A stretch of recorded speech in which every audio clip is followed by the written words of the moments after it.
Assalamualaikum warahmatullahi wabarakatuh. Nama saya Siti Fatimah Az-Zahra binti Azri bernama Matrix 223589. Saya merupakan pelajar Bachelor Pendidikan Sains Pertanian dengan kepujian. Saya akan membentangkan tentang pengalaman awal di sekolah, dan sekolah yang menjadi pilihan saya ialah Sekolah Menengah Kebangsaan Teluk Gadung, Kelang. Ini adalah isi kandungan yang akan saya membentangkan pembentangan saya sebentar lagi. Yang pertama ialah sejarah sekolah, yang kedua visi, misi dan juga moto sekolah, yang ketiga infrastruktur sekolah, yang keempat alat bantuan mengajar dan bahan bantuan mengajar, yang kelima amalan pedagogi, yang keenam rancangan pengajaran harian, yang ketujuh kepentingan kurikulum terhadap profesionalisme keguruan, yang kelapan budaya sekolah dan budaya kerja, dan yang terakhir ialah penutup. Sejarah Sekolah Menengah Kebangsaan Teluk Gadung atau nama ringkasnya SMKTG. Ia dimula ditubuhkan pada 1 Disember 1991. Ia dibina atas cadangan Datuk Seri Anwar Ibrahim yang ketika itu merupakan Menteri Pendidikan Malaysia. Pada mulanya, Sekolah Menengah Kebangsaan Teluk Gadung merupakan sekolah bertaraf Grade B sehingga Januari 1998. Grade-nya bertukar menjadi Grade A dan kekal sehingga kini. Pengetua yang pertama dilantik secara rasmi ialah Encik Mokhtar bin Haji Ahmad. Dan pada 17 April tahun 1993, Persatuan Ibu Bapa dan Guru mula ditubuhkan secara rasmi. Ini merupakan visi, misi dan juga moto sekolah. Visi ialah pendidikan berkualiti, insan terdidik, negara sejahtera.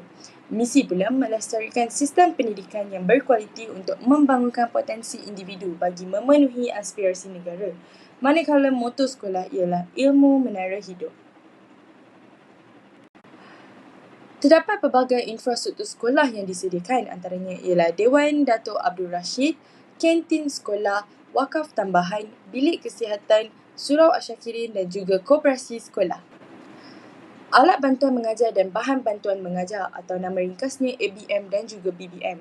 Ia selalunya disediakan oleh guru sebelum memulakan pengajaran seperti lembaran kerja. Untuk guru pembimbing saya, Cikgu Mas Nizam menggunakan buku teks pertanian dan juga modul-modul soalan sains pertanian. Amalan pedagogi atau bahasa mudahnya cara guru mengajar dan bagaimana guru membantu pelajarnya untuk belajar. Untuk Cikgu Mas Nizam menggunakan 3 kaedah. Yang pertama, pembelajaran berasaskan kuis, di mana di akhir kuis ini akan memberikan ganjaran kepada murid yang mendapat markah terkumpul yang tertinggi. Ia akan menggalakkan murid untuk sentiasa mengulang kaji pelajaran yang telah dipelajari. Yang kedua, kaedah pengajaran berasaskan murid, di mana Cikgu Mas Nizam sendiri memainkan peranan sebagai facilitator di dalam kelas. Yang terakhir ialah pembelajaran berasaskan masalah. Cikgu Mas Nizam sentiasa memberi situasi ataupun masalah supaya pelajarnya berfikir cara penyelesaian dan ia akan menerapkan kemahiran berfikir aras tinggi dalam didik belajar. Rancangan pengajaran harian atau nama ringkasnya RPH atau supaya mudah difahami ialah jadual pelajaran untuk sehari. Apa yang perlu ada dalam RPH? Yang pertama, objektif yang ingin dicapai perlulah jelas dan juga spesifik. Yang kedua, sumber dan bahan yang diambil haruslah telus. Yang ketiga, selain merancang pengajaran harian, kita juga perlu merancang cara penilaian supaya kita dapat mengukur tahap kefahaman apa yang telah diajar oleh guru kepada murid.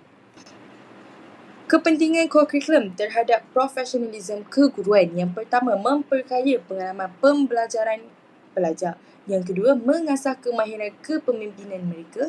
Dan yang terakhir sekali, mencuba pendekatan baru dalam pengajaran mereka. Seterusnya, budaya sekolah dan budaya kerja. Budaya sekolah yang pertama ialah menekankan kerjasama dan kecemerlangan. Seterusnya, menanam semangat patriotisme yang tinggi di dalam diri.